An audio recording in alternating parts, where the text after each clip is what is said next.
Bonjour à tous, très heureux de vous retrouver dans le cadre de notre émission matinale Comment bien commencer la journée. Je vous invite à poursuivre donc toujours dans le livre de Jacques, là où nous étions quittés la dernière fois, au chapitre 2, les versets 14 à 26.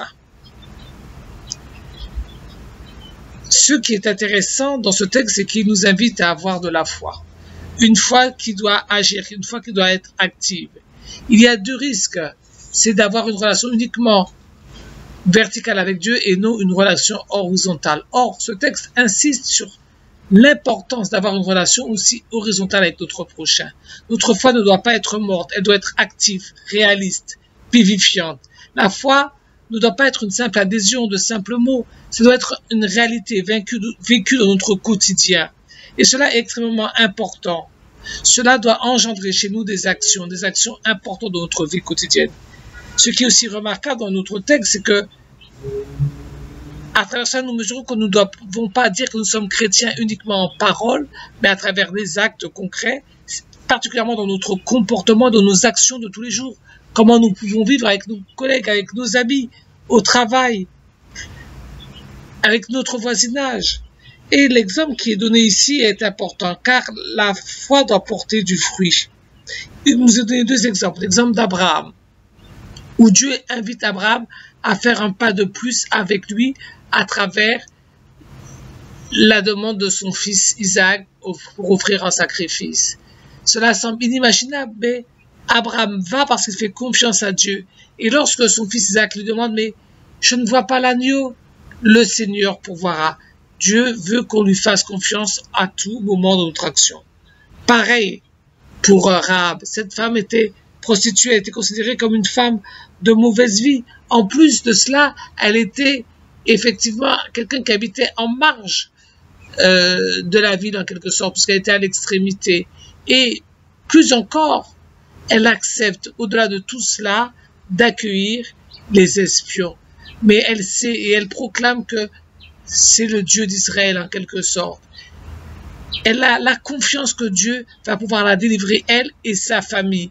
Et ce qui est de remarquable, c'est que en faisant confiance à Dieu, on voit qu'elle est dans la descendance de notre Seigneur et Sauveur Jésus-Christ. Ce qui est encore de plus remarquable dans tout cela, c'est que elle accepte de faire cette négociation avec les espions, en quelque sorte, parce qu'elle a confiance pleinement en Dieu. Et ce texte nous invite à avoir pleinement confiance en Dieu. Ce texte nous montre que nous ne devons pas être simplement des chrétiens en parole, mais véritablement vivre en disciples. C'est-à-dire ce que le théologien allemand Dietrich Bonhoeffer a appelé le prix de la grâce. C'est une grâce qui coûte. La grâce est à bon marché. Certains pourront peut-être croire parce que Christ n'est pas mort en vain, donc elle n'est pas gratuite cette grâce-là. Elle a coûté la mort du Fils de Dieu. Et donc ce n'est pas une simple grâce à bon marché. C'est une grâce qui coûte. C'est une grâce qui doit prendre conscience de la croix, le crucifixentrisme. Et voilà, cette croix qui nous rappelle que Jésus et Christ est mort. Et donc, suivre Jésus, ça coûte. Et on doit prendre conscience que ça coûte. Ça demande parfois des sacrifices, de faire un pas supplémentaire. Si on te demande ta tunique, eh bien, donne aussi ton manteau. Et ainsi de suite. Si on te demande de faire 1000, eh bien, tu fais aussi 2000. Parce que suivre Jésus, c'est quelque chose qui coûte. On te demande un pain, eh bien, donne-en 2.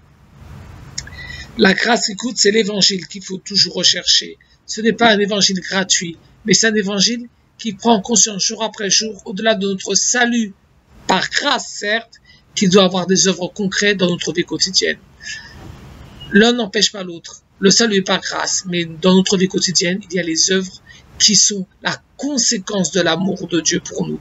Et l'exemple que j'aime prendre en compte, c'est au moment où il y a ces disciples qui voient Jésus, qui ont faim, ces disciples qui voient véritablement ces hommes et ces femmes qui ont faim. Jésus leur dit, donnez-leur vous-même à manger. Il y a cette action liée à la foi chrétienne qui est une foi active dans notre vie quotidienne. Alors faisons tout aujourd'hui pour que notre foi soit active dans tout ce que nous pouvons faire et à travers les gens que nous allons rencontrer. Que le Seigneur vous bénisse. Et à vous tous, je vous souhaite une très bonne journée. Amen.